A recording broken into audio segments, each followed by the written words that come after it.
అందరికీ నమస్కారము. ప్రతి సంవత్సరము డిసెంబర్ 17వ తారీఖున జాతీయ పెన్షనర్స్ దినోత్సవం మనం జరుపుకుంటున్నాము. ఇది 1922 సంవత్సరం నుంచి ఇది ప్రోగ్రామ్ స్టార్ట్ అయింది. దాని ప్రకారం ఆయన అందరూ చూడండి వల్ల మనకి ఈ ప్రోగ్రామ్ మనందరి పెన్షనర్ అందరికీ శుభాకాంక్షలు. జాతీయ పెన్షనర్ పెన్షనర్స్ కూడా మనకి ఆరోగ్యంగా ఆనందంగా ఉండాలి. అలాగే టైం బాగా వినియోగించుకోవాలి.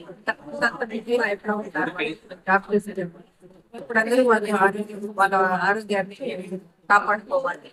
మెయిన్ టైం ఏమంటే వాళ్ళ హ్యాబిట్స్ హాబీలు, news paper reading, walking, meditation ఇవన్నీ చూసుకుంటూ వాళ్ళ ఆరోగ్యాన్ని కాపాడుకోవాలి. అందరికీ ఈ జాతీయ పెన్షన్ దినోత్సవం అందరికీ నా శుభాకాంక్షలు.